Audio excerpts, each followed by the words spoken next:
Κυρίες και κύριοι, φίλες και φίλοι, καλησπέρα σας από την όμορφη Κύπρο. Βρισκόμαστε για τρίτη μέρα σήμερα απόψε στην Κύπρο. Παρουσιάζουμε τα βιβλία του Σταύρου για τον κατευνασμό, που αποτελεί ένα δηλητηριώδες φάρμακο στην ελληνική εξωτερική πολιτική. Η συγκίνηση είναι μεγάλη και ακόμα και τα μηνύματα που παίρνουμε είναι πολύ σημαντικά. Θα κάνω μια αναφορά σε αυτό. Ο Σταύρος θα ανεβάσει και τα βίντεο άλλωστε. Η είδηση της ημέρας, καταρχάς είπαμε, απόψε είναι Παρασκευή 16 Φεβρουαρίου του 2024.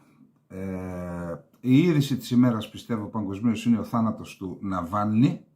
Να θυμίσουμε ότι ο Ναβάλνη ήταν από σήμερα είναι νεκρός, ένας άνθρωπος που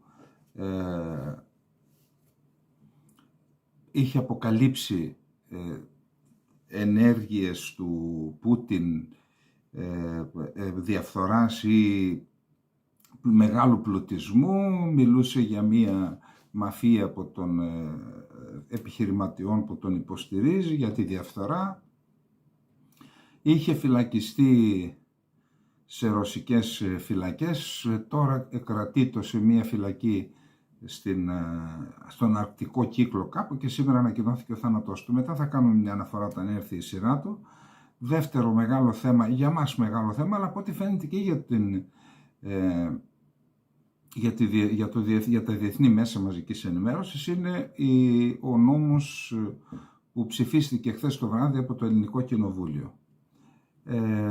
Wall Street Journal, Guardian, Al Jazeera, όλα τα διεθνή το έχουν πρώτο είδηση. Εδώ αναρωτιέται κανείς, υπό ποια είναι ένας νόμος που αφορά μερικές χιλιάδες άτομα στην Ελλάδα αποτελεί πρώτη είδηση. Εδώ πιστεύω ότι πρέπει να αναζητήσουμε την απάντηση στο ερώτημα γιατί από τι πιέστηκε ο κύριος Μητσοτάκης και έφερε προς ψήφιση ένα νομοσχέδιο τη στιγμή που ένα νομοσχέδιο που καταρχάς δεν ήταν υποχρεωμένη η Ελλάδα να το κάνει. Δεν είναι δικαίωμα, δεν είναι βασικό ανθρώπινο δικαίωμα ο γάμος μεταξύ ανθρώπων του ιδίου φύλου. Άλλωστε αυτό έχει αποδειχθεί, ήταν προαιρετικό για την Ελλάδα. Δεν επιβάλλεται από κάπου, μάλλον επιβάλλεται από κάποια κέντρα. Να σας πω την αλήθεια, δεν το ψάξα το πράγμα. Διάβασα 2-3 ανθρώπους που τους εμπιστεύομαι, λένε κάποια πράγματα. Εγώ ακόμα δεν έχω καταλάβει γιατί αυτά τα κέντρα με τεράστια επιρροή, αφού έχουν τη δύναμη να λένε σε μια κυβέρνηση κυρίαρχης χώρας, υποτίθεται, σήκω πάνω, κάτσε κάτω, αφού έχουν τη δύναμη να λένε σε μια κυβέρνηση, στην κυβέρνηση Νέας Δημοκρατίας, φέρε αυτό το νόμο και διάλυσε το κόμμα σου. Ξέρετε, είχα πει σε μια εκπομπή ότι αυτή η ψήφιση αυτού του νομοσχεδίου, γενικώς η συζήτηση που προέκυψε, είναι μια επιχείρηση του εξωτερικού, από κύκλους του εξωτερικού, που έχει ως στόχο την πολιτοποίηση της ελληνικής πολιτικής ζωής, του ελληνικού πολιτικού συστήματος. Και ξέρετε, αυτό έγινε χθες. Έγινε μια πολιτοποίηση. Κανείς δεν ξέρει ποιος είναι τι, ποιο κόμμα τι πρεσβεύει, ποιος βουλευτής τι πρεσβεύει. Να μην πω τι μου έρχεται στο στόμα να πω, έτσι που γίναμε μαλλιά κουβάρια. Εν πάση περιπτώσει, τη στιγμή που η Ελλάδα έχει τεράστια προβλήματα, αυτή τη στιγμή, να ξεκινήσουμε από το εξωτερικό χρέος που δεν μιλάει κανείς. Η Ελλάδα είναι απικία χρέος, είμαστε υπερχρεωμένοι, έχουμε βάλει για 99 χρόνια, τώρα πέρασαν 5-6 χρόνια, για 94 χρόνια έχουμε υποθηκεύσει το σύνολο της εθνικής μας περιουσίας. Επίσης, η Ελλάδα έχει σοβαρό πρόβλημα εθνικής άμυνας. Αυτές οι εμβαλωματικές λύσεις που γίναν χωρίς πρόγραμμα, τις οποίες και τις παγώσαμε κάποιες, η τέταρτη Μπελαρά πάγωσε, δεν ξέρουμε τι οπλικά συστήματα θα φέρουν τα F-35 όταν και αν τα πάρουμε. Εν πάση περιπτώσει, η Ελλάδα έχει προβλήματα. Η εθνική αμυντική βιομηχανία έχει τεράστια προβλήματα. Άρα, επίσης, ένα άλλο πρόβλημα που αντιμετωπίζει η χώρα είναι το δημογραφικό. Διάβαζα ότι η Ιαπωνία για πρώτη φορά πέρασε στην τέταρτη θέση, τέταρτη μεγαλύτερη οικονομία του κόσμου από τρίτη που ήταν για δεκαετίες, και τη θέση της πήρε η Γερμανία. Γιατί ένα από τα προβλήματα της Η Ιαπωνία είναι το δημογραφικό, το οποίο επηρέασε την οικονομία. Πώς θα σηκωθεί όρθια η Ελλάδα στα πόδια της να γίνει μια αυτεξούσια χώρα όταν έχει ένα σοβαρότατο πρόβλημα δημογραφικό? Ξέρετε, στο χωριό μου, ένα χωριό με περίπου με 1.000 κατοίκους για δεκαετίες, τα τελευταία 10 χρόνια είναι ζήτημα αν γεννήθηκαν 15 παιδιά. Ένα παιδί κάθε χρόνο, 2. Συγγνώμη, αυτό τι σημαίνει? Αυτός είναι ο αργός θάνατος της ελληνικής υπαίθρου. Δηλαδή, τι θα γίνει μετά από 40 χρόνια σε αυτό το χωριό, μετά από 50 χρόνια, που θα πεθάνουν οι γενιές που είχαμε κάθε χρόνο 50 γεννήσεις, 70 γεννήσεις, 80 γεννήσεις. Τι θα γίνει αυτό το χωριό? Δεν θα υπάρξει. Δηλαδή θα έχουμε 300 σπίτια και θα έχουμε 10 ανθρώπους που θα κινούνται σαν τα φαντάσματα μέσα στο χωριό. Αυτό αφορά όλη την Ελλάδα. Ξέρετε τι γίνεται? Οι ελληνικές ελίτ, όπως τις λένε, ασχολούνται εδώ και χρόνια ποια γραμμή του μετρό θα κάνουμε για να κάνουμε βιώσιμη την Αθήνα. Κανένας δεν ασχολείται πώς θα γίνει βιώσιμη η ελληνική επαρχία, η ύπαιθρος. Και το πρόβλημα το τεράστιο, το αγροτικό, πάρτε το. Τι είναι αυτά που μας λένε τώρα? Όταν δέχονται λίγη πίεση από τους αγρότες, θα τους δώσουμε αυτό. Γιατί να φτάσουμε εκεί? Δεν πρέπει να υπάρχει εθνικό σχέδιο? Για να δω τι άλλο έχω σημειώσει έτσι μέσα στην... Λοιπόν, δεν είπαμε το κέριο ζήτημα, το κυπριακό. Τη στιγμή που είναι το κυπριακό 50 χρόνια εισβολής και κατοχής, η Ελλάδα υποτίθεται ότι είναι εγγυήτρια δύναμη. Δεν έχει υποχρεώσεις, νομικές υποχρεώσεις που πηγάζουν από τη συμφωνία αυτή. Ζηρίχης και Λονδίνο, τότε που είπε ο άλλος ο Καραμαλής ότι είναι ευτυχέστερη μέρα της ζωής μου. Τότε που άνοιξε ο τάφος για να μπει μέσα η Κύπρος και σιγά σιγά να κλείσει και το καπάκι, κάποια στιγμή να τελειώνει. Διότι εδώ μου λένε ότι σε 10-15 χρόνια στο σύνολο του νησιού οι μουσουλμάνοι θα είναι περισσότεροι από τους χριστιανούς. Τι σας λέει αυτό? Και να πάμε στη λεγόμενη ενοποίηση που λένε και δεν είναι απελευθέρωση. Τι σας λέει αυτό? Τότε να σας πω κάτι. Τότε οι Τούρκοι θα το αλλάξουν την πλάκα, όπως λέγανε οι παλιοί, πλάκα λέγανε το δίσκο. Θα αλλάξουν την πλάκα και τότε θα λένε τι θέλετε? Δεν θέλετε διζωνική δικοινωνική? Τι δεν θέλετε δικαιοκράτη? Πάμε. Θα υπάρχουν η ισότητα της ψήφου σε ατομικό επίπεδο, όχι σε κοινοτικό. Δεν θέλουμε και εμείς κοινότητες. Και τότε θα ελέγχουν ολόκληρη την Κύπρο. Το έχετε σκεφτεί αυτό? Απασχολεί κανένα στην Αθήνα? Τότε που μας έχουν ταράξει θα έχουμε την τέταρτη ηλία, αρχίζει ο Μητροπόντικας την τέταρτη, να σκάβει στην τέταρτη γραμμή του μετρό. Άκου η είδηση σε μια χώρα που έχει όλα αυτά τα προβλήματα. Που έχει την Κύπρο σκλαβωμένη, η Τουρκία επικαλούμενη τη συνθήκη εγγυήσεων μπήκε στην Κύπρο. Η Ελλάδα γιατί δεν επικαλεί τη συνθήκη εγγυήσεων για να βγάλει τους Τούρκους από την Κύπρο, που είναι παραβίαση? Να σας πω κάτι. Είναι το παιχνίδι στημένο για την Κύπρο και από τους Ελλαδίτες και από τους Κυπραίους. Και λέμε Ελλαδίτες και Κυπραίους για να μην λέμε Έλληνες και Κύπρους και λένε οι άλλοι ότι υπάρχει ξεχωριστό κυπριακό έθνος. Γι' αυτό λέμε Ελλαδίτες. Όπως λέμε Κύπροι, οι Κρητικοί, οι Πυρώτες, Ελλαδίτες. Οι εξ-Ελλάδος δηλαδή και οι Έλληνες εξ-Ελλάδος και οι Έλληνες εκ Κύπρου, για να μην... Λοιπόν, τη στιγμή που υπάρχει αυτό, τι άλλο υπάρχει? Υπάρχουν οι Έλληνες της Βορείου Επείρου, που τους λαιλατεί την περιουσία τους συστηματικά και με σχέδιο το αλβανικό κράτος, και οι δικοί μας χαχανίζουν.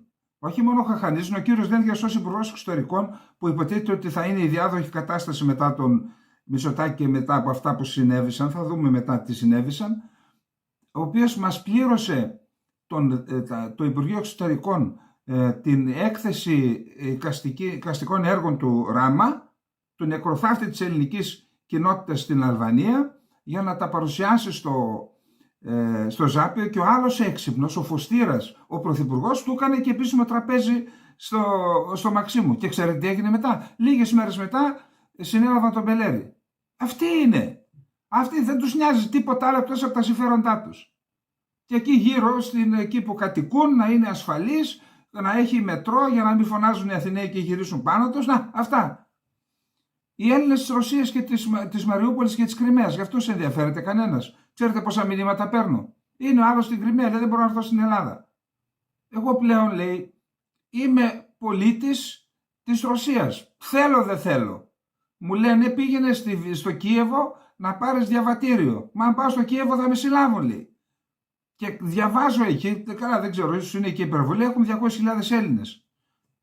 Διάβασα τον εκπρόσωπο των Ελλήνων, τον κύριο Σονούς. Λοιπόν, ενώ υπάρχουν όλα αυτά τα προβλήματα, τα μείζωνα προβλήματα, η Ελλάδα χωρίς εθνικό σχέδιο, από πού και ας πού έκαναν αυτή την ειδική επιχείρηση, γιατί για επιχείρηση μιλάμε, έτσι μην μας πείτε ότι είναι τίποτα άλλο, έκαναν αυτή την ειδική επιχείρηση, έβαλαν τα μέσα μαζικής ενημέρωσης και έκαναν προπαγάνδα που πιστεύω ότι θα τη ζήλευε και ο Στάλιν, έτσι, σε τέτοια καθεστώτα, προπαγάνδα υπέρ αυτού του νόμου. Βγήκε, μίλησε κάποια κυρία, νομίζω, δεν ξέρω, κυρία Καλογύρου, πώς τη λένε, έστειλε ένα υπόμνημα και είναι ψυχολόγος ή ψυχίατρος είναι η γυναίκα και έβαλε, διάβασα τέλος πάντων ό,τι προλαβαίνω, που να προλάβουμε να διαβάσουμε αυτά και δεν προλαβαίνω να ασχοληθούμε και με όλα, αλλά είδα ότι λέει κάποια πράγματα εκεί. Και ο κύριος Σκέρτσος, δεν ξέρω τι επαγγέλλεται, χαρακτήρισε αντιεπιστημονικές, ότι δεν τον βολεύει. Δηλαδή, αυτά που είπε η κυρία, πώς τη λένε, δηλαδή, όποιος τολμούσε να πει άλλη άποψη τον έλεγαν ομοφοβικό, αυτός είναι όχι νεοναζισμός, πούρος ναζισμός. Δηλαδή δεν κατάλαβα γιατί να μην γίνει συζήτηση. Δεν δικαιούται, όλοι πρέπει να έχουν την ίδια άποψη στην Ελλάδα. Δεν σας θυμίζει κάτι άλλο αυτό? Ότι έρχεται ροζ ναζισμός περιτυλιγμένος με διάφορα και με άλλα χρώματα. Και εν πάση περιπτώσει ήρθε αυτός ο νόμος. Συγγνώμη, γιατί είπα η πολιτοποίηση του πολιτικού συστήματος? Όταν μια κυβέρνηση φέρει ένα νόμο και δεν τον ψηφίζουν τον νόμο αυτόν τα μέλη του κόμματος που στηρίζει την κυβέρνηση, αυτή η κυβέρνηση κανονικά πέφτει. Τώρα, πού την βρήκαν αυτή την πολιτική αντίληψη τα κόμματα της αντιπολίτευσης, τα οποία όταν σου φέρνει ο άλλος ένα νόμο, έστω και αν συμφωνείς εν μέρη, γιατί δεν συμφωνούσε ο ΣΥΡΙΖΑ για παράδειγμα, είπε θέλω και παράδειγμα μητέρα. Τα είπαν αυτά. Γιατί λοιπόν δεν πήγε να το ψελίσει αυτό ο Ανδρουλάκης, είπε δεν θα δέσουμε τα κορδόνια της Νέας Δημοκρατίας, δεν θα περάσουμε εμείς ένα νόμο τον οποίο δεν τον ψηφίζει το κόμμα που στηρίζει την κυβέρνηση, θα γίνουμε δεκανίκια της κυβέρνησης. Έγιναν δεκανίκια λοιπόν, γιατί δεν έκαναν μια δήλωση οι δυο τους να πούν κοιτάξτε εμείς δεν συμφωνούμε με αυτόν τον νόμο, διότι είναι ελληματικός, θα γίνουμε κυβέρνηση και θα φέρουμε έναν καλύτερο νόμο που θα έχει και παρέντη μητέρα και δεν ξέρω τι άλλο. Αν το έκαναν αυτό θα έπεφτε η κυβέρνηση. Τι έκαναν λοιπόν? Στήριξαν την κυβέρνηση στα κόμματα της αντιπολίτευσης. Προσέξτε, δεν λέω ότι δεν πρέπει να υπάρχει, να ομονοούν όλα τα κόμματα για κάποιους νόμους. Ασφαλώς και πρέπει. Θα έλεγα, ο Γιάννης ο Μαχαιρίδης είναι φίλος μου, ποντιακής καταγωγής, από το χωριό Μπαμπαλιό νομίζω, ναι, από το Μπαμπαλιό πρέπει να είναι, της Ετωλοκαρνανίας, κερασουντέικης καταγωγής. Έκανε νομάρχης Ρόδου και Δωδεκανήσου και περιφερειάρχης Νότιο Αιγαίου. Ξέρετε τι μου είπε? Σε όποια απόφαση έφεραν στο Νομαρχιακό Συμβουλίο και υπήρχε έστω και μία ένσταση, την απέσυρα. Μέχρι να πετύχω να ομονοούν όλοι και τις περνούσα όλες ομοφόνος, όλες τις αποφάσεις. Αυτή της άποψης είμαι κι εγώ. Διάλογος, συζήτηση, όλοι να ψηφίζουν. Δεν λέω όλοι να συντάσσονται με την κυβέρνηση. Η κυβέρνηση να προσαρμόζεται όταν πρέπει, ή τέλος πάντων ο δήμαρχος, ο περιφερειάρχης, όταν πρέπει να. Γιατί διαφωνείς κυρία μου, αυτό εντάξει το διορθώνουμε, πάμε όλοι μαζί. Άρα δεν είμαι αντίθετος στο να ψηφίζουν και κόμματα της αντιπολίτευσης νόμου. Η πολιτική τρέλα και παράνοια είναι να ψηφίζουν κόμματα της αντιπολίτευσης ένα νόμο, τον οποίο δεν την ψηφίζει το κόμμα της κυβέρνησης. Αυτό είναι η παλαβομάρα. Και εκεί έρχεται και σκέφτεται κανείς, τι συμβαίνει εδώ πέρα, ποια είναι η δύναμη. Διότι να σας πω κάτι, όταν βρούμε και αποκρισταλώσουμε άποψη για τη δύναμη η οποία κινεί αυτήν την ιστορία, τότε θα μπορέσουμε να δούμε και τους στόχους της και να δούμε τι παιχνίδια παίζει ο καθένας σε αυτή τη χώρα. Τώρα λοιπόν είμαστε περίπου στο σκοτάδι και έρχεται η Wall Street Journal, όπως είπαμε, η Guardian, το Al Jazeera, δηλώσεις, ο Κάμερον, ο Υπουργός Εξωτερικών της Αγγλίας έκανε επένεσε την Ελλάδα. Από πού και ως πού? Τι είναι αυτό το πράγμα δηλαδή? Τι είναι αυτό το πράγμα? Όταν τα δικαιώματα των ανθρώπων, και να σας πω κάτι, εγώ δεν θέλω να μιλάω για αυτά γιατί δεν τα ξέρω, αλλά όταν ήρθε το Σύμφωνο Συμβίωσης, άκουσα ανθρώπους που είναι άνθρωποι ομοφυλόφιλοι ή άντρες ή γυναίκες και μου λέγανε, κάτσε ρε Σάβα, εγώ ζω με έναν άνθρωπο, έχω αγοράσει ένα σπίτι, το έχουμε αγοράσει μαζί και όταν πεθάνω έρχονται τα νύψια μου, τα οποία με έβριζαν ή δεν ήθελαν να ακούσουν για μένα, ήμουν η ντροπή της οικογένειας, παίρνουν το σπίτι, διεκδικούν το σπίτι και δεν έχει κανένα δικαίωμα ο άλλος με τον οποίο, μα λέω εντάξει, θα μπορούσατε με κάποια πράξη άλλη, με μισό κτλ. Δεν είναι αυτό, είναι μια σειρά από ζητήματα. Εν πάση περιπτώσει, σωστό. Ήρθε το σύμφωνο, ψηφίστηκε, λύθηκαν. Πού είναι το ζήτημα τώρα? Να παντρευόμαστε. Παιδιά, ο γάμος, η έννοια γάμος και οικογένεια, η λέξη οικογένεια έχει δύο συνθετικά, οίκος και γένος. Δεν γίνεται, λέω, αυτό είναι, δεν γίνεται. Γιατί δηλαδή, τι είναι ακριβώς αυτό το πράγμα? Είπαμε σύμφωνο συμβίωση, συμφώνησε ένα μεγάλο μέρος της κοινωνίας, είχαν δίκιο οι άνθρωποι. Τώρα τι κόλπο είναι αυτό? Ποιος άνθρωπος κανονικός, λογικός, επειδή έχει λεφτά και εκμεταλλεύεται την ανέχεια μιας γυναίκας που δεν έχει λεφτά, της δίνει 50-100 χιλιάδες ευρώ, νοικιάζει τη μήτρα της και αρπάζει ένα παιδί. Μα αυτή η γυναίκα 9 μήνες ζούσε με το έμβριο μέσα της. Το έμβριο και η γυναίκα έχουν μια σχέση μητρότητας και παιδιού, και το παιδί με τη μάνα με το παιδί. Όσο είναι στην κοιλιά, χαίρεται, λυπάται, ακούει τραγούδια, λέει. Πώς όταν γεννηθεί το αρπάζεις επειδή έχεις λεφτά? Συγγνώμη να σας πω κάτι. Ένας άνθρωπος που το ζητάει αυτό και το επιδιώκει, εγώ δεν πιστεύω αν στους Ναζί στη Γερμανία υπήρχε τέτοια ψυχρή εγκληματική νοοτροπία. Πραγματικά. Πώς λοιπόν αυτό το πράγμα έρεσε και το νομιμοποίησε? Λέει δεν το... Μα ήδη διαβάζω τώρα συλλόγους από τους ΛΟΑΤΚΙ που λένε εμείς θα προσφύγουμε στα δικαστήρια και θα κερδίσουμε. Και θα κερδίσουν. Άρα ποιον κοροϊδεύετε? Θέλετε να φέρετε τον νόμο και ψηφίστε τον. Γιατί κοροϊδεύετε? Και γονέας 1 θα υπάρχει και γονέας 2, όπως είπε ο Κουτσούμπας. Εν πάση περιπτώσει, θεωρώ ότι άλλες πρέπει να είναι οι προτεραιότητες. Επαναλαμβάνω, τουλάχιστον ομιλών, όπως το έχω δηλώσει, εγώ είμαι υπέρ των ανθρωπίνων δικαιωμάτων. Ανθρώπινα δικαιώματα πρέπει να γίνονται σεβαστά σε άσπρους, μαύρους, κίτρινους, χριστιανούς, μουσουλμάνους. Τα ανθρώπινα δικαιώματα είναι η βάση πάνω στην οποία οικοδομείται μια υγιής κοινωνία. Πρέπει να σεβόμαστε τα ανθρώπινα δικαιώματα. Είναι όμως ανθρώπινο δικαίωμα ο γάμος? Αυτός? Από πού? Πόθεν τεκμέρεται? Πού αναγράφεται? Πουθενά. Μα λέει υπάρχουν ορισμένοι που ζουν σε άλλες χώρες και έρχονται εδώ με τα παιδιά τους κτλ. Εν πάση περιπτώσει, και αυτό λέει, διαβάζω ότι λύνεται με συμβολιογραφικές πράξεις. Δεν υπάρχει, ή με μια τροποποίηση του συμφώνου της συμβίωσης. Και ερχόμαστε τώρα και στα καθαρώς πολιτικά. Τι κόμμα είναι αυτό τώρα η Νέα Δημοκρατία? Για πέστε μου εσείς, 50, πώς 51 δεν ψήφισαν. Άλλοι είπαν ευθέως όχι, άλλοι και βγαίνονται και λένε τώρα πάνε να μας, πραγματικά να μας τρελάνουν. Λέει έχουμε ένα κόμμα στο οποίο επιτρέπονται όλες οι απόψεις χωρίς να οδηγούμαστε σε διάσπαση. Ποιον δουλεύετε? Ποιον δουλεύετε? Τέλος πάντων, αυτά είχα να πω καθαρά, ξάστερα και να δούμε πού θα πάει αυτή η χώρα. Το ξαναλέω, αυτό όλο το πράγμα είναι μία επιχείρηση από τα κέντρα από τα οποία εκπορεύεται όλη αυτή η παγκόσμια καμπάνια που είναι δυσανάλογη, δεν αφορά παραβίαση ανθρωπίνων δικαιωμάτων όπως είπαμε, διεκδίκηση κάποιου δικαιώματος που δεν είναι δικαίωμα, έτσι, διεκδίκηση κάποιου δικαιώματος. Πώς είναι δυνατόν να το στηρίζουν όλες οι μεγάλες αυτές τις δύσεις, οι μεγάλες δυνάμεις? Τι γίνεται? Κάτι συμβαίνει εδώ πέρα. Αν έχει κάποιος άποψη να το γράψει, τώρα άποψη να ξέρει και κάτι, όχι...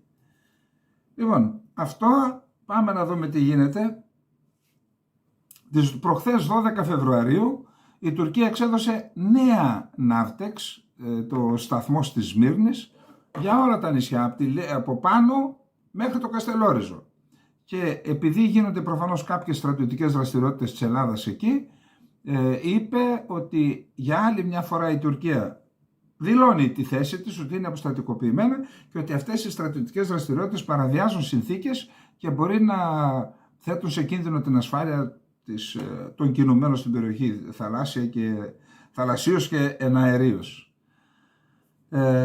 Η κυρία Αλεξάνδρα Παπαδοπούλου ομιλούσα στο συνέδριο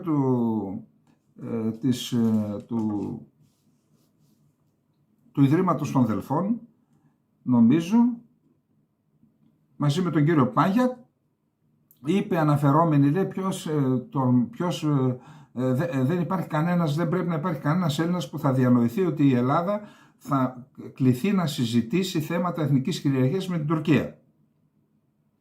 Και ότι το μόνο πράγμα που έχουμε, τη μόνη διαφορά που έχουμε να συζητήσουμε είναι το ζήτημα των θαλασσίων ζωνών. Ωραία. Καταρχάς, γιατί θαλάσσιες ζώνες? ΑΟΣ υφαλοκρηπίδα. Όταν βάζεις θαλάσσιες ζώνες, βάζεις μέσα και τα χωρικά ύδατα.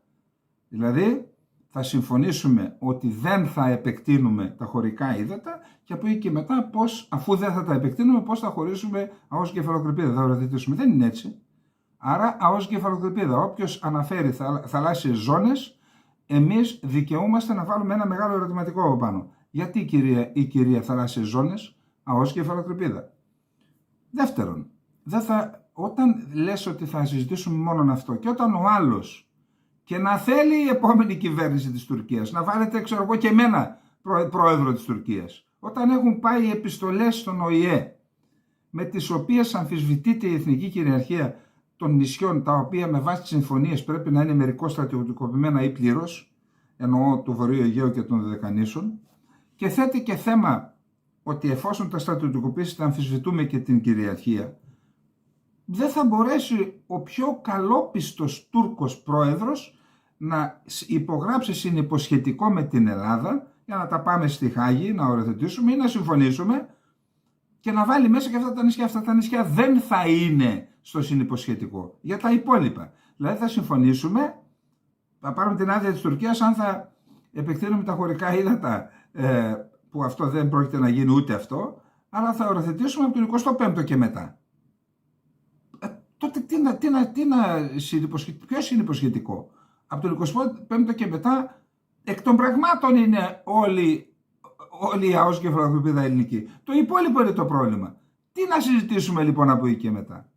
Εδώ να σας πω κάτι. Να πω τώρα μια λαϊκή έκφραση. Χοντρό δούλεμα. Πέφτει χοντρό δούλεμα και μας παρουσιάζουν και τους πατριώτες. Παρουσιάζουν τους εαυτούς τους και ως πατριώτες. Εμείς, λέει, ποιος θα διανοηθεί και τα λοιπά. Καλά, εντάξει. Ελάτε να δείτε τι έρχεται τώρα από την Αίγυπτο και θα σας πω. Λοιπόν, ο Μπλίνκεν πήγε στα Τύρανα. Άλλη σφαλιάρα. Πήγε στα Τύρανα, εγκαινιάζει, νομίζω σήμερα, μια αεροπορική βάση που θα έχει και Patriot, του ΝΑΤΟ παρακαλώ στην Αλβανία, και στην ουσία τι λέει για προσέξτε, 2 μέρες μετά την δήλωση των εισαγγελέων με την οποία ζητούν 2 χρόνια και κάτι φυλάκιση για τον Μπελέρη. Γιατί κάποιοι μας λέγανε που πήγαν εκεί στα Τύρανα εκπρόσωποι της κυβέρνησης ότι εντάξει θα καθαρίσουν οι Αμερικανοί που ελέγχουν το σύστημα. Να σας πω κάτι, όπως δούλευαν τον Ιωαννίδη έτσι δουλεύουν και αυτούς οι Αμερικανοί. Δυστυχώς δηλαδή χάσαμε την Κύπρο με τέτοιο δούλεμα, θα χάσαμε και τη Βόρεια Ήπειρο που τους δουλεύουν κάποιοι ότι μην ανησυχείτε θα τα τακτοποιήσουμε εμείς όλα. Για να δούμε τι γίνεται τώρα, τι είπανε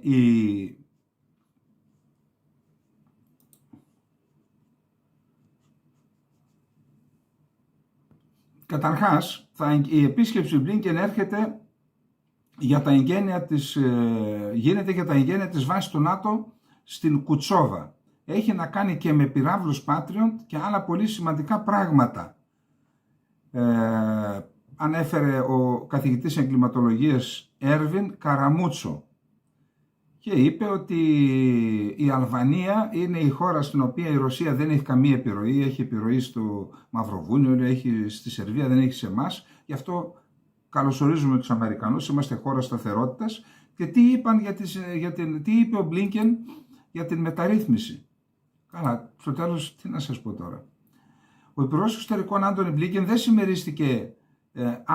Είπαν λοιπόν, κάθε φορά που γίνεται αναφορά στη δικαστική μεταρρύθμιση, Αμερικανοί αξιωματούχοι στην Αλβανία σπέβδουν να την πουλήσουν ως επιτυχημένη ιστορία.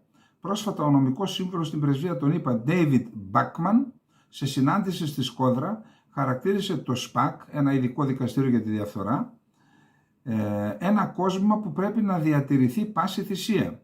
Ο Δε Μπλίνκεν, αναφερόμενος στη μεταρρύθμιση, είπε: «Η μεταρρύθμιση στη δικαιοσύνη δεν ήταν εύκολη, τέλεια ή γρήγορη, αλλά δείχνει αποτελέσματα». Βέβαια, τα είδαμε στον Μπελέρη. Τι μας λες, κύριε Μπλίνκεν, τώρα? Δείχνει αποτελέσματα. Σήμερα συναντήθηκα και με εισαγγελείς και δικαστές. Τους βοηθάμε στις μεταρρυθμιστικές τους προσπάθειες. Οι διεφθαρμένοι αξιωματούχοι λογοδοτούν, εννοεί και τον Μπελέρη εδώ.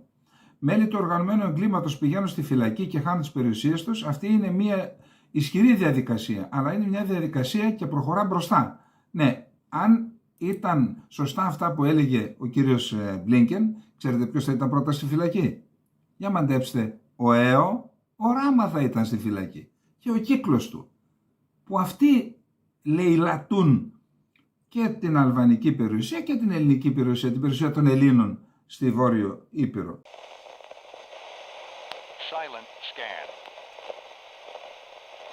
Λοιπόν, το δεύτερο θέμα έχει να κάνει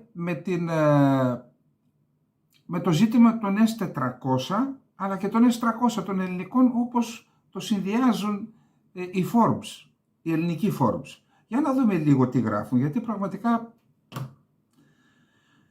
είναι του Πολ Ιντών, ο οποίος γράφει για τα ζητήματα της περιοχής μας, έχει πληροφορίες. Τα ρωσικής κατασκευής πυραυλικά συστήματα αεράμινας της Ελλάδας και της Τουρκίας βρέθηκαν πρόσφατα στο επίκεντρο του ενδιαφέροντος μετά την ταυτόχρονη έγκριση των ΗΠΑ για την πώληση νέων μαχητικών αεροσκαφών στους δύο ανατολικούς συμμάχους.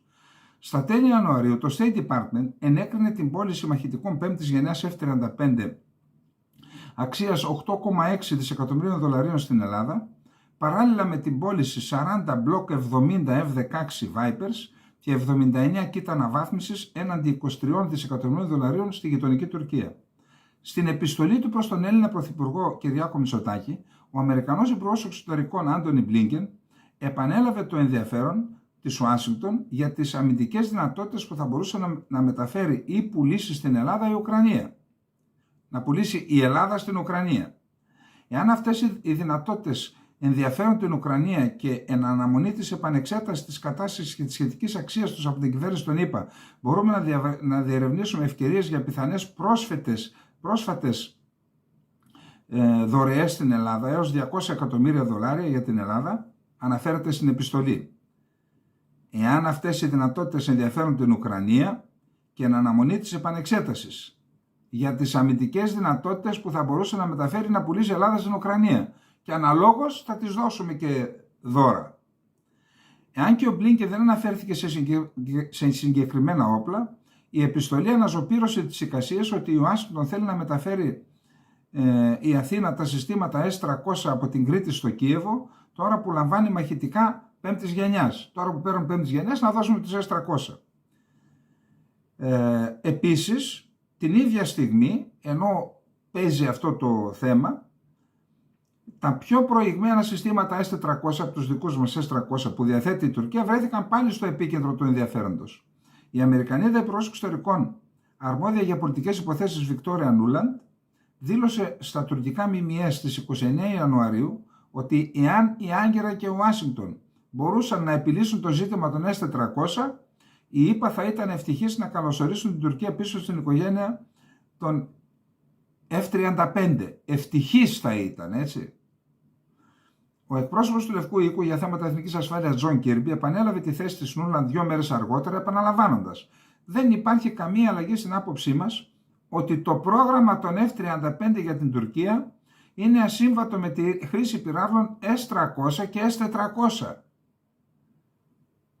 Συγγνώμη, ο Κίρμπι γιατί ανέφερε τους S-300 και τους S-400 αναφερόμενα στην Τουρκία? Μήπως ήθελε να δώσει κανένα μήνυμα στην Αθήνα ότι ο όρος για να πάρεις τα F-35 είναι να δώσεις τους S-300 στο Κίεβο. Μα εδώ θα μου πείτε, τους έβαλαν να ψηφίσουν ένα νόμο, ο οποίος διαλύει το κόμμα τους. Τους νοιάζει που για αυτούς το κόμμα είναι το φέουδο. Τους νοιάζει τώρα άμα φύγουν οι S-300, ποιος νοιάζεται. Και ποιος θα φωνάξει και ποιο κόμμα. Αυτά τα κόμματα που έγιναν δεκανίκια. Λοιπόν, κρατήστε το κι αυτό. Silent scan. Ο Ερντογάν πήγε στην Αίγυπτο. Και εκεί είδαμε, αυτό δεν είναι μυστικό, ότι η Τουρκία έβαλε στο τραπέζι, τους έχουμε τους χάρτες και τις προτάσεις, επακριβώς έτσι, έβαλε στο τραπέζι λοιπόν τους χάρτες και λέει, αν οριοθετήσετε με την Ελλάδα, με βάση την αρχή που τηρήσατε στην Κρήτη, δηλαδή 55-45, 55 η Αίγυπτος, 45, και αν δώσετε επίρρεια στα συγκροτήματα Ρόδου, Καρπάθου, Κάσου και Μεγίστης, τότε εσείς θα έχετε, για παράδειγμα, παίρνετε 7, ενώ εάν οριοθετήσετε με βάση την αρχή τη δικιά μας που κάναμε στη Λιβύη, τότε θα πάρετε τα διπλάσια. Γιατί να μην έρθετε να υπολογίσουμε, να υπογράψουμε μαζί και να είναι όλα με λιγάλα. Εδώ λοιπόν έχουμε πει ότι και ξάδερφός μας να είναι ο Σίση, έχει και κάποιους ανθρώπους στο Υπουργείο Εξωτερικών, αλλά και στην κοινωνία και στους ελίτ. Του λένε κάτσε ρε φίλε, σου δίνουν στο πιάτο την ελληνική ΑΟΣ και τι θα σε κάνει η ΑΟΣ, θα σου κάνει η Ελλάδα, θα σε κάνει νταντά. Ποια Ελλάδα, εδώ δεν έκανε τίποτα τη Λιβύη, θα κάνει εσένα. Πάρτε την ΑΟΣ εκεί πέρα να τελειώνουμε, τι θα κάνει ο Σίση.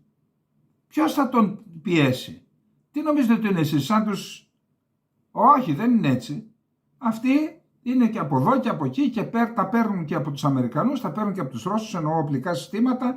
Δεν είναι τόσο εύκολοι λοιπόν. Πού στηριζόμαστε. Πού στηριζόμαστε. Και να σας πω και κάτι. Η Ελλάδα, και το χειροκροτήσαμε όλοι έκανε μια στρατηγική. Συμφωνίες με τα Εμιράτα, με την Σαουδική Αραβία, την Αίγυπτο, το Ισραήλ, τη Γαλλία. Αλλά αυτές οι συμφωνίες έγιναν στη βάση του κοινού συμφέροντος. Δηλαδή έναντι της Τουρκίας. Είχαν προβλήματα αυτοί με την Τουρκία, έχουμε και εμείς, και τα προβλήματα που έχουμε έναντι κοινού αντιπάλου μας ένωσαν. Τα βάλαμε κάτω και είπαμε, κοιτάξτε, εάν κάνουμε αυτή τη συμφωνία σε αυτό το πλαίσιο, επωφελείς εσύ, επωφελούμε κι εγώ. Οκ, υπογράφουμε, πάμε. Βλέπουν όλοι, αυτοί λοιπόν οι τύποι όλοι, βλέπουν την Ελλάδα να αλλάζει σκοπό και να πάει να τα βρει με την Τουρκία, με την η οποία ήταν αυτή που μας ένωσε, η διαφορά δηλαδή, η απειλή. Και νιώθουν εγκαταλειμμένοι. Πάει να τα βρουν και αυτοί. Γιατί να μην πάει και η Αίγυπτος λοιπόν να τα βρει με την Τουρκία.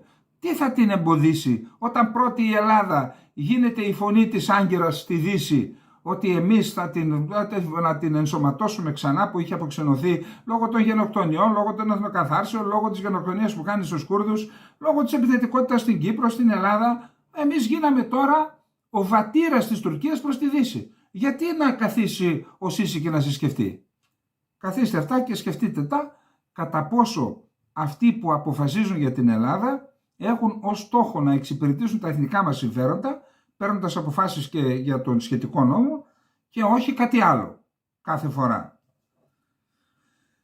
Λοιπόν, ελπίζουμε ο Σίση να μην κάνει αυτό το βήμα. Πάντως, ο Υπουργός Ενέργειας της Κυπριακής Δημοκρατίας, γιατί είπαμε η Κυπριακή Δημοκρατία έχει άλλα αντανακλαστικά, γιατί είναι και διχοτομημένη στον βαθμό που όχι μονίμως, έφυγε κατευθείαν για Κάιρο για να συζητήσει θέματα φυσικού αερίου και την ηλεκτρική σύνδεση.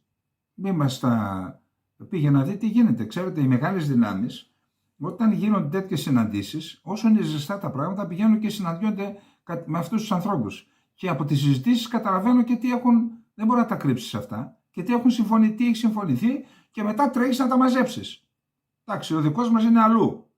Ο Υπουργός Ενέργειας πήγε ο άνθρωπος και μπράβο του. Πάντως, στο τεμάχιο 6 της Κυπριακής ΑΟΣ, η Ιταλική Ένη, η οποία είναι αυτή που ανέλαβε την γεώτρηση, βρήκε εξαιρετικής ποιότητας φυσικό αέριο Έχουμε ανακοίνωση και από την ΕΝΗ και από την Total, που είναι συνδιαχειριστές στο συγκεκριμένο θαλασσοτεμάχιο και στα κοιτάσματα που υπάρχουν. Βρέθηκε χωρίς δεν λένε για ποσότητες τίποτα. Δεν ξέρω για ποιο λόγο. Πάντως ότι είναι εξαιρετικής ποιότητας το ανέφεραν. Ψήθυροι λένε ότι είναι πολύ μεγάλο το κοίτασμα. Θα δούμε.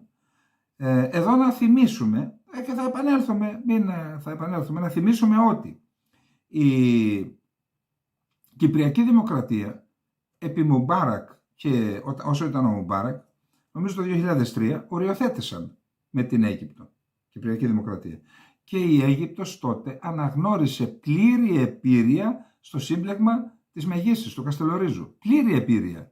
Και τότε ο κύριος Παπανδρέου, Σιμίτης Παπανδρέου τότε, ζήτησαν από την Κυπριακή Δημοκρατία να τραβήξει τη γραμμή της διμερούς οριοθέτησης. Εκεί θα κούμπονε η τρίτη γραμμή από την Ελλάδα.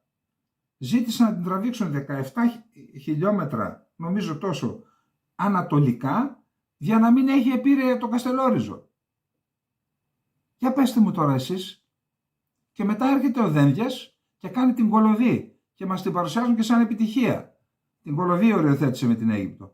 Εάν λοιπόν αύριο η Αίγυπτος οριοθετήσει με την Τουρκία, ρωτώ, υπάρχει κάποιος θεσμός στην Ελλάδα που να καλέσει τους υπεύθυνους αυτής της εθνικής τραγωδίας και να τους καθίσει στο σκαμνί, ή θα συνεχίσουμε να τους πληρώνουμε και να τους παραχωρούμε αυτοκίνητα, οδηγούς, ασφάλεια μέχρι το τέλος της ζωής τους, επειδή στην ουσία διέπραξαν αυτό το, να μην πω τη λέξη τώρα, προδοσία, έτσι, και ξέρω εγώ, για πέστε μου, τι ελπίδες έχει αυτή η χώρα να επιβιώσει, τι ελπίδες έχει.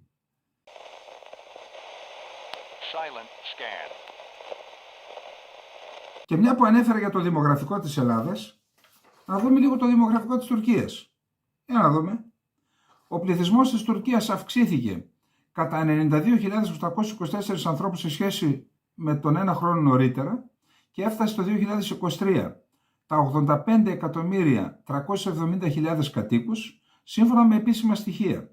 Ο ανδρικός πληθυσμός είναι 42,73 εκατομμύρια, 50,1% του πληθυσμού, ενώ οι γυναίκες 49,9 ή 42,64 εκατομμύρια. Βέβαια, τις γυναίκες τις καθαρίζουν, εκεί δεν έχει. Ο ρυθμός της ετήσιας αύξησης του πληθυσμού μειώθηκε σε 1,1 αναχείρους κατοίκους το 2023 από 7,1 αναχείρους κατοίκους το 2022. Πέφτει και εδώ, και αν κρατιέται κάπου είναι λόγω της αύξησης του κουρδικού πληθυσμού. Η Κωνσταντινούπολη ήταν η μεγαλύτερη πόλη από άποψη πληθυσμού με 15,66 εκατομμύρια. Ο πληθυσμός ωστόσο έχει μειωθεί κατά 252.000 σε σύγκριση με το 2022. Η Άγκυρα ακολουθεί με 5,8 εκατομμύρια, η Σμύρνη με 4,5 εκατομμύρια, η Προύσα με 3,2 και η Ατάλια με 2,7. Τα στοιχεία της τουρκικής στατιστικής υπηρεσίας λένε ότι ο ξένος πληθυσμός που κατοικεί στην Τουρκία μειώθηκε κατά 253 άτομα, όσο μειώθηκε ο πληθυσμός της Κωνσταντινούπολης δηλαδή, και ανήρθε σε 1,57 εκατομμύριο ανθρώπους. Η μέση ηλικία του πληθυσμού της Τουρκίας αυξήθηκε στα 34 χρόνια το 2023, έναντι 33,5 το 2022. Τέλος πάντων, εκεί κάθε χρόνο παρακολουθούν το δημογραφικό. Στην Ελλάδα κάθε 10 χρόνια, και η καταμέτρηση γίνεται με έναν τρόπο που δεν...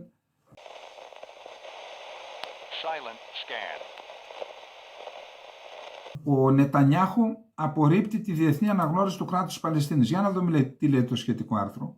Ο Ισραηλινός πρωθυπουργός Νετανιάχου απέρριψε χθες Πέμπτη το βράδυ οποιαδήποτε αναγνώριση του Παλαιστινιακού κράτους εκτός του πλαισίου απευθείας ειρηνευτικών διαπραγματεύσεων του Ισραήλ και των Παλαιστινίων, υποστηρίζοντας πως κάθε τέτοια πρωτοβουλία θα προσέφερε τεράστια ανταμοιβή στην τρομοκρατία.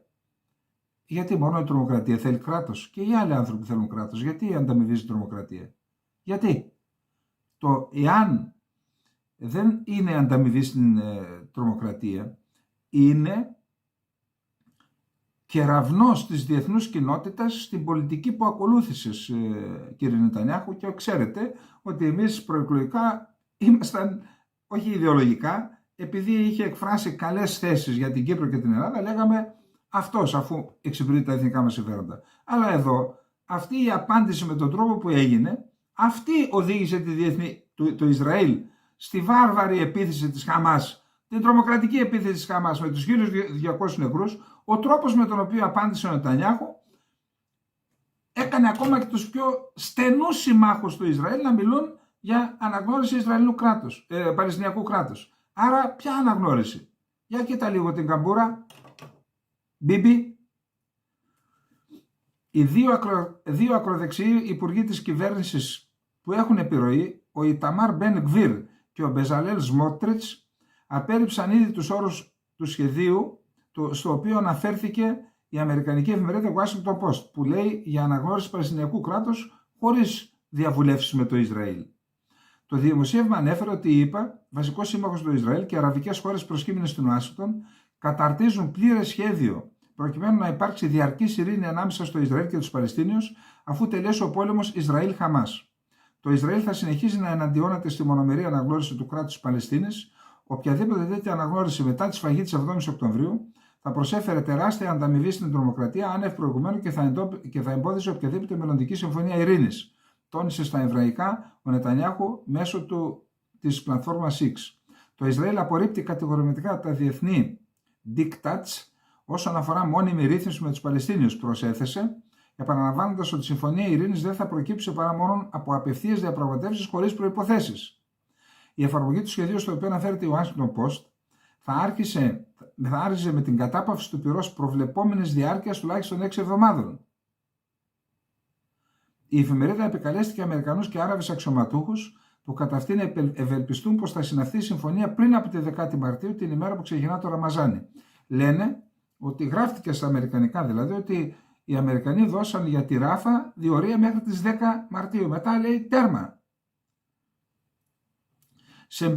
Το σχέδιο συμπεριλαμβάνει την εκπαύση των εχθροπραξιών, απελευθέρωση ομήρων που απήγαγε η Χαμάς και κρατά έκτοτε, καθώς και χρονοδιάγραμμα για την ίδρυση Παλαιστινιακού κράτους. Δεν θα δώσουμε ποτέ την έγκρισή μας σε τέτοιο σχέδιο, που λέει στην πραγματικότητα ότι οι Παλαιστίνοι αξίζουν ανταμοιβή για τη φρικιαστική σφαγή που διέπραξαν, αντέτεινε ο κύριος Σμότριτς μέσω του X, χαρακτηρίζοντας την ίδρυση του Παλαιστινιακού κράτους υπαρξιακή απειλή για το κράτος του Ισραήλ.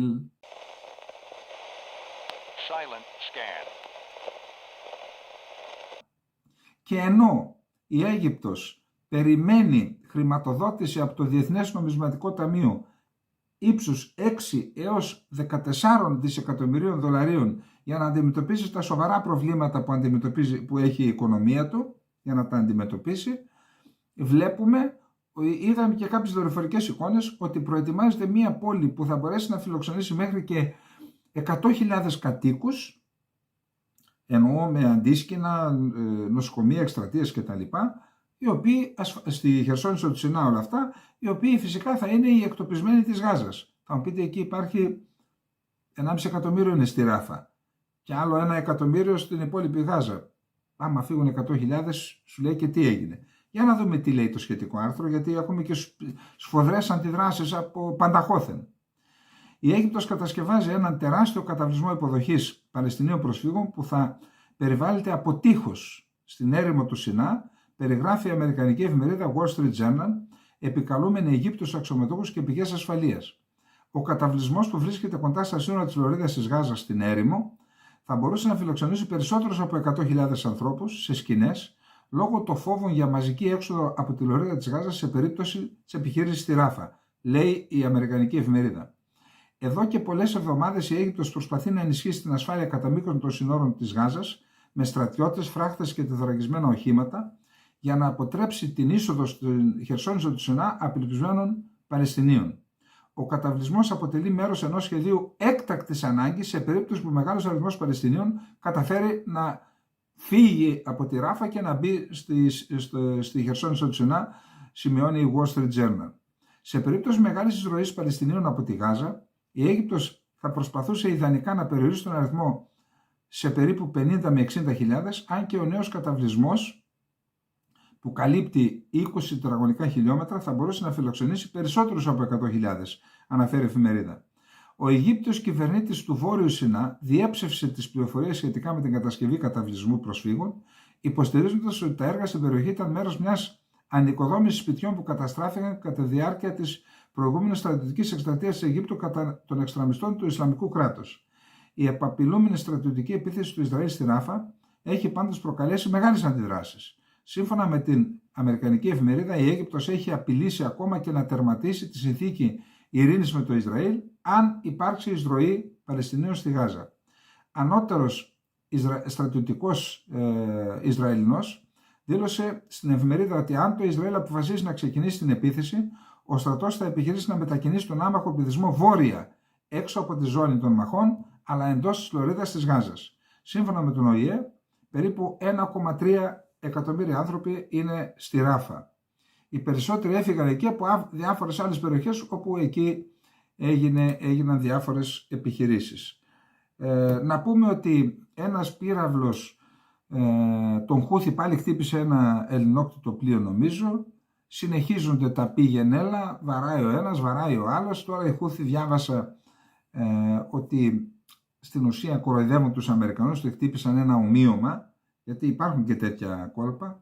Εγώ δεν πιστεύω με την τεχνολογία που υπάρχει σήμερα να βλέπεις ένα ομοίωμα και να μην μπορείς να καταλάβεις ότι είναι, εννοώ, οι ΗΠΑ με τα μέσα που διαθέτουν, αν είναι ομοίωμα ή αν είναι πραγματικό. Εν πάση περιπτώσει, το είπαν οι Χούθη και το αναφέρω, αλλά δεν πιστεύω, ή τέλος πάντων δυσκολεύομαι να πιστέψω ότι χτύπησαν ένα ομοίωμα, εκτός και αν το ομοίωμα είχε όλα τα χαρακτηριστικά, δηλαδή μεταλλικά και τα λοιπά και όλα αυτά.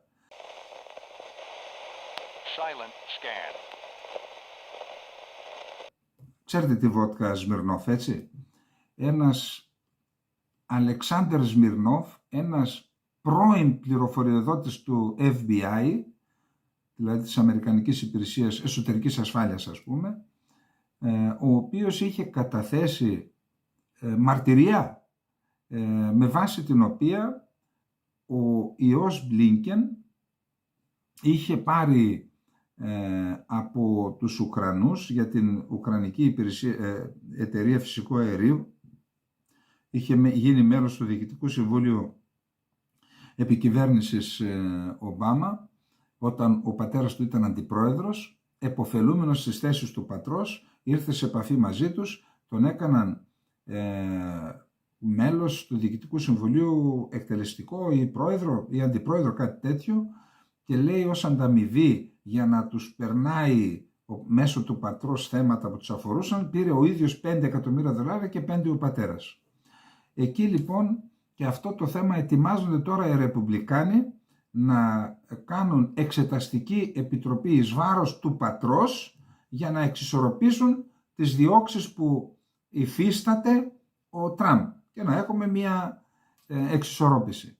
Εκεί λοιπόν στο FBI βρήκαν ότι η κατάθεση του Σμυρνόφ, μία και κάτω, ότι ήταν ψευδής ή ανακριβής και ότι η χρονολογία που αναφέρει ότι έκανε τις επαφές με τα στελέχη της Ουκρανικής Υπηρεσίας Φυσικού Αερίου, του Οργανισμού Φυσικού Αερίου, ότι έγινε το 2017, ενώ είχε ήδη αναλάβει ο Τραμπ. Άρα, αφού ήταν ο Τραμπ, πώς είναι δυνατόν να λέτε ότι τα έκανε αυτά ως γιος του Προέδρου και άρα να υπάρχει...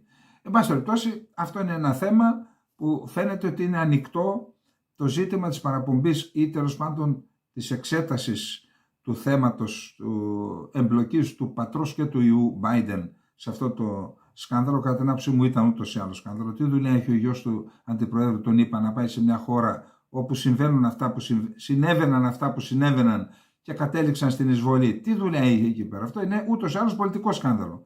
Δεν ξέρουμε αν υπάρχει και θέμα δικαϊκό. Λοιπόν, αυτά. Πάμε να δούμε τώρα. Συνεχίζονται οι αντιδράσεις στο εσωτερικό των Ηνωμένων Πολιτειών. Μιλάμε για ένα πρόγραμμα, για ένα νόμο 95,4 δισεκατομμυρίων δολαρίων που πρέπει να εγκριθεί από το Κογκρέσο. Έχει εγκριθεί από τη Γερουσία, τώρα περιμένουν τη βολή των αντιπροσώπων, για να από αυτά τα 60 δισεκατομμύρια να πάνε στην Ουκρανία. Είναι ένα τεράστιο θέμα. Ο Στόλτεμπεργκ έκανε δήλωση μιλώντας στο Reuters και είπε ότι, προσέξτε, εάν δεν δώσει η Αμερική τα λεφτά που έχει υποσχεθεί, τότε έρχεται η σειρά της Ταϊβάν. Απειλεί δηλαδή, εκβιάζει τους Αμερικανούς. Η άποψή μου είναι η εξής. Ο Τραμπ τι λέει? Λέει και γιατί να δώσουμε εμείς, να δώσουν οι Ευρωπαίοι. Ας δώσουν όσα δώσαμε εμείς. Τι σημαίνει αυτό? Ότι μπορεί αυτό να μην αφορά να την πληρώνουν οι Ουκρανοί, αλλά μπορεί να έχει σχέση με την άσκηση πίεσης στους Ευρωπαίους να δώσουν περισσότερα. Και ήδη η Γερμανία δήλωσε ότι φέτος το 2024 θα δώσει, για να δω λίγο, 15 δισεκατομμύρια δολάρια εν μέσω κρίσης. Η Γερμανία θα δώσει. Να πούμε δε ότι η Ευρώπη δεσμεύτηκε να δώσει 50 δισεκατομμύρια μέχρι το 2027 νομίζω. Είναι 4, 5, 6, 7 σε 4 χρόνια. Θα δίνει περίπου 12-13 δισεκατομμύρια δολάρια το χρόνο, ευρώ το χρόνο στην Ουκρανία. Τώρα για να δούμε τι γίνεται με την υπόθεση Biden-Obama, βάζουν στο παιχνίδι και τον Ομπάμα να βοηθήσει τον Τραμπ. Για να δούμε το σχετικό άρθρο. Το τελευταίο πράγμα που χρειαζόμαστε αυτή τη στιγμή είναι ένας κόσμος πιο χαοτικός και λιγότερο ασφαλής, τονίζει ο Ομπάμα. Προσέξτε. Ο πρώην πρόεδρος Μπάρακ Ομπάμα επιστρατεύτηκε από τους Δημοκρατικούς για να στηρίξει τον Τζο Μπάιντεν στην αντιπαράθεσή του με τον Τραμπ, δεδομένου ότι ο Μπάιντεν παραπέει διανοητικά και δημοσκοπικά. Πιο συγκεκριμένα,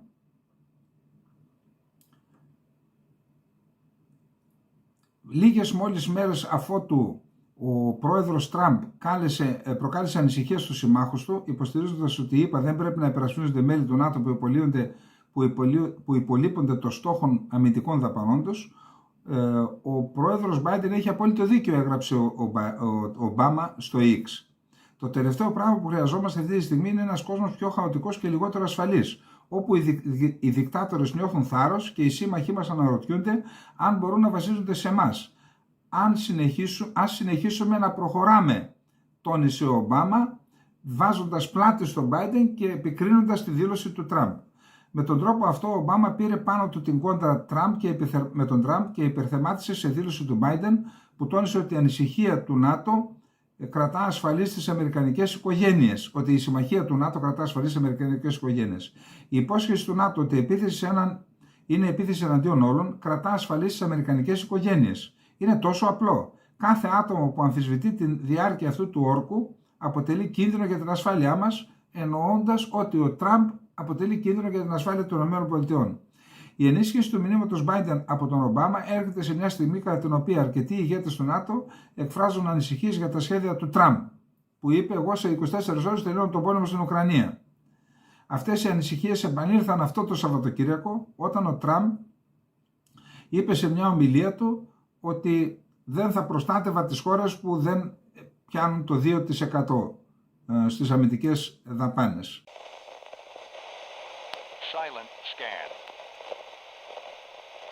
Πρώτο θέμα, ο Ναβάλνη.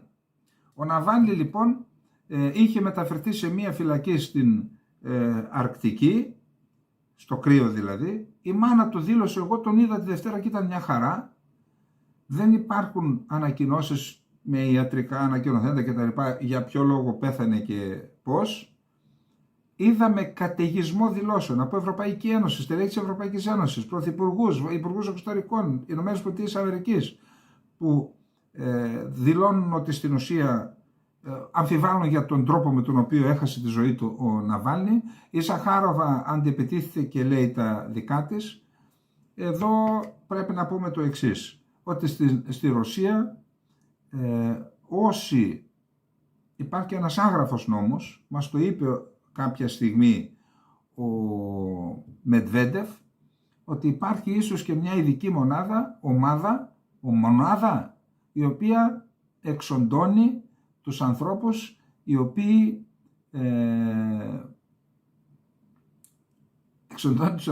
προδίδουν, και κυρίως αυτούς που προέρχονται από τις μυστικές υπηρεσίες ή που ήταν συνεργάτες των μυστικών υπηρεσιών.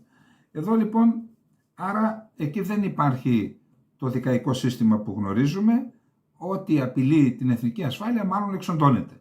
Δεν ξέρω τώρα αν αδικό τη Ρωσία, αλλά έχουμε δει, είπαμε, μακριά από τα παράθυρα, πόσοι πέθαναν από τα παράθυρα, πνιγμένος στην πισίνα, ή πια τσάι και ξέρω εγώ ένιωσε διαθεσία και δεν ξαναξύπνησε. Τώρα δεν ξέρουμε τι συνέβη με τον Ναβάλνη. Πάντως ο Ναβάλνη δεν ήταν πρόβλημα αυτή τη στιγμή για τον Πούτιν στις εκλογές, γιατί δεν συμμετείχε στις εκλογές, είναι φυλακισμένος. Δεν ξέρουμε τι έγινε, πάντως με βάση το παρελθόν της Ρωσίας, μάλλον είναι δικαιολογημένες οι δηλώσεις των Δυτικών, ασχέτως του λόγου για τον οποίο γίνονται. Εντάξει, να είμαστε δίκαιοι. Αυτά λοιπόν και για τον Ναβάλνη. Έχουμε ένα τεράστιο ζήτημα αυτές τις μέρες. Τεράστιο πραγματικά. Κάνουν τούμπα τα πάντα με βάση αλλεπάλληλες δηλώσεις από τις ΗΠΑ και δημοσιεύματα, τα οποία λένε ότι η Ρωσία αναπτύσσει ένα όπλο το οποίο θα εξουδετερώνει τους δορυφόρους. Θα δούμε λίγο τι λένε για ένα άρθρο που επέλεξα, αλλά λένε λοιπόν ότι αυτό το όπλο θα εκτοξεύεται στο διάστημα, θα γίνεται μια πυρηνική έκρηξη στο διάστημα, η οποία πυρηνική έκρηξη θα εξουδετερώνει όλους τους δορυφόρους. Εδώ λοιπόν προκύπτουν τα εξής. Καταρχάς, χωρίς δορυφόρους, οι οποίοι δορυφόροι με τους δορυφόρους του Elon Musk, με τους Starlink τώρα, τους τερματικούς,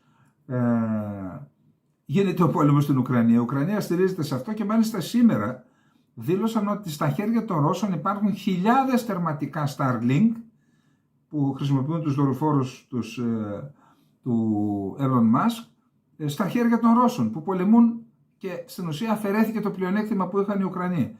Αν γίνει αυτό, τέρμα, δεν εκπέμπουν. Μα δεν θα εκπέμπουν και σε Αμερικανούς και σε Ρώσους. Δηλαδή μιλάμε ότι θα γυρίσουν στην εποχή του κάρβουνου πάλι πίσω, έτσι, των παγετώνων, και στην οικονομία αλλά και στις επιχειρήσεις, στρατιωτικές επιχειρήσεις. Διαβάζω ότι οι Αμερικανοί, επειδή είχαν κάνει αυτή το 60 τόσο μία πυρηνική έκρηξη κάπου ψηλά την έκαναν, η οποία προκάλεσε τέτοια προβλήματα στους δορυφόρους τους δικούς της, ότι στους στρατιωτικούς δορυφόρους αναπτύσσουν ένα σύστημα το οποίο τις προστατεύει. Για να δούμε λίγο. Είναι τεράστιο θέμα πάντως. Οι Ρώσοι λένε ότι ακόμα δεν διαψεύδουν ή δεν μιλούν. Τα 3 σενάρια για το νέο όπλο που έχει στα σκαριά η Μόσχα. Στις 14 Φεβρουαρίου στην Ουάσιγκτον σήμανε συναγερμός. Αιτία: τα νέα για το μυστηριώδες διαστημικό όπλο στα χέρια της Ρωσίας. Ο Μάικ Τέρνερ, πρόεδρος της Επιτροπής Πληροφοριών της Βουλής των Αντιπροσώπων, αποκάλυψε την είδηση, καλώντας το Λευκό Οίκο να αποχαρακτηρίσει πληροφορίες σχετικά με μια σοβαρή απειλή για την εθνική ασφάλεια. Αμερικανικά και διεθνή μέσα μετέδωσαν με έκτακτα δελτία την είδηση, κάνοντας λόγο για ένα ρωσικό πυρηνικό σύστημα που σχετίζεται με το διάστημα. Δεν έχει ακόμα αναπτυχθεί, αλλά θα μπορούσε να θέσει σε σοβαρό κίνδυνο αμερικανικούς και συμμαχικούς δορυφόρους. Τι θα μπορούσε λοιπόν να είναι αυτό? Σύμφωνα με ρεπορτάζ του Economist, μεγάλο μέρος των αρχικών αναφορών είναι αντιφατικές. Υπάρχουν ουσιαστικά 3 επιλογές. Ένα αναδυόμενο πυρηνικό όπλο σχεδιασμένο να καταστρέφει δορυφόρους, το οποίο θα τοποθετείται στο έδαφος και θα εκτοξεύεται μόνο όταν πρόκειται να χρησιμοποιηθεί.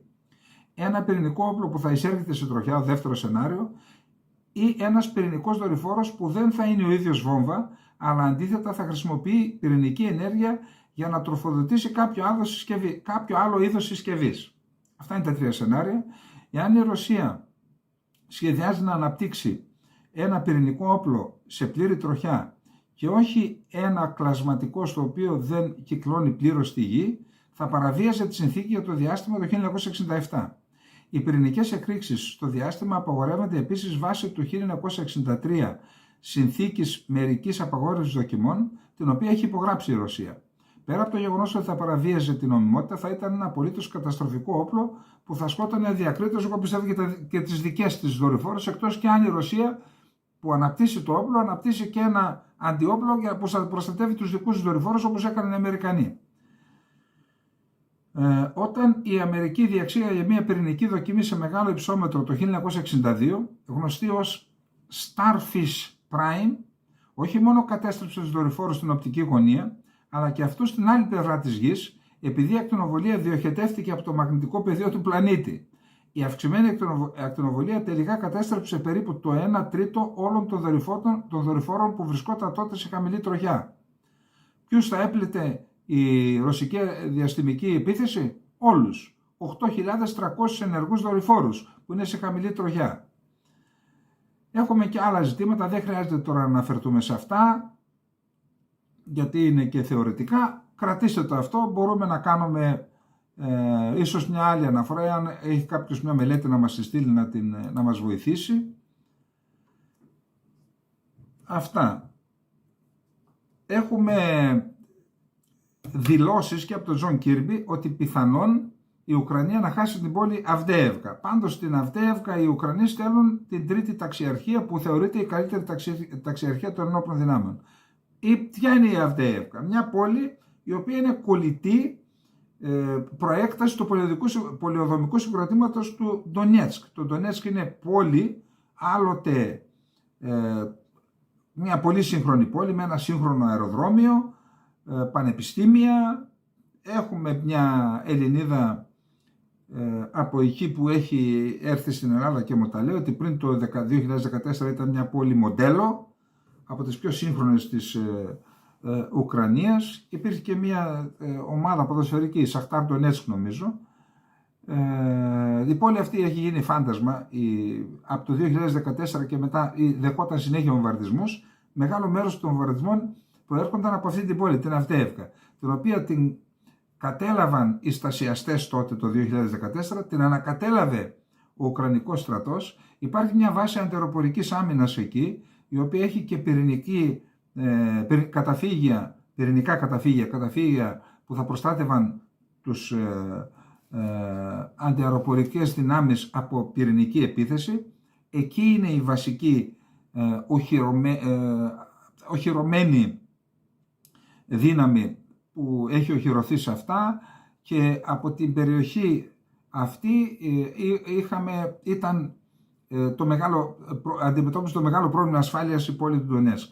Τους τελευταίους 4-5 μήνες, μετά τον Μπαχμούτ δηλαδή, η πιο μακρά πολιορκία πόλεως είναι αυτή που γίνεται στην Αυδέευκα. Πριν τον πόλεμο είχε 40 τόσες χιλιάδες κατοίκους, τώρα έχει 1.500. Διαβάζω ότι ζήτησαν να εκενωθούν και αυτοί, να φύγουν και αυτοί. Φεύγουν και οι δυνάμεις για να μην αποκλειστούν, γιατί γίνεται μια επιχείρηση περικύκλωσης της πόλης από τους Ρώσους.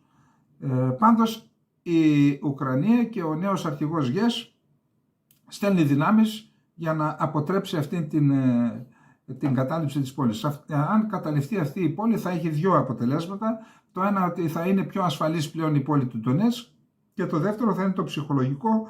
Οι Ρώσοι θα εμφανιστούν ότι κερδίζουν άλλη μία πόλη, και άλλη μία πόλη τη χάνουν οι Ουκρανοί, οι οποίοι αντί να έχουν επιτυχίες με την αντεπίθεση, έχασαν δύο πόλεις που για να αμήνονται σε αυτές με τόση μεγάλη επιμονή σημαίνει ότι ήταν σημαντικές για την Ουκρανία.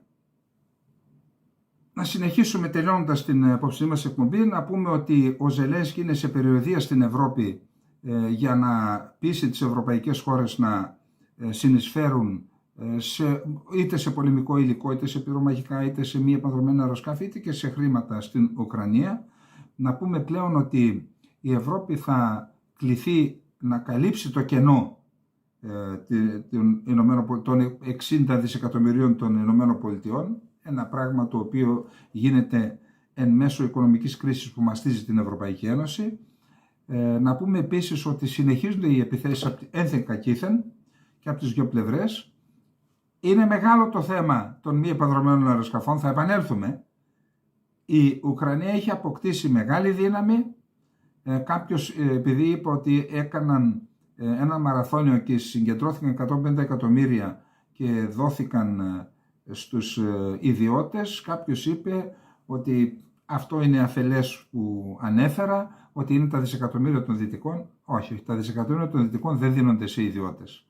Εδώ ένας επιχειρηματίας δισεκατομμυρίουχος ανέλαβε την πρωτοβουλία, συγκεντρώθηκαν 150 εκατομμύρια, τα έδωσε χωρίς να ρωτήσει κανέναν, δεν υπάρχει το λογιστικό του κράτους, δημόσιο λογιστικό ή τέλος πάντων έλεγχος από τις εξωτερικούς δανειστές ή δωρητές που θα τα δώσει, θα δώσω όπου θέλω εγώ. Έτσι τα δώσαν σε ιδιώτες, και οι ιδιώτες χωρίς να έχουν τις δεσμεύσεις του πώς και το τι και για πού ανέπτυξαν 9 βιομηχανίες, αναπτύχθηκαν, μία κρατική και 9 ιδιωτικές, με αυτά τα 150 εκατομμύρια. Να σας πω κάτι, εάν έδιναν 150 εκατομμύρια σήμερα στην Ελλάδα σε 10 εταιρείες που δραστηριοποιούνται ή σε 5, σας πληροφορώ ότι η Ελλάδα μέσα σε ένα χρόνο θα μπορούσε να μπει μέσα στις 5-6 πιο προηγμένες χώρες στην ανάπτυξη μη επανδρομένων αεροσκαφών.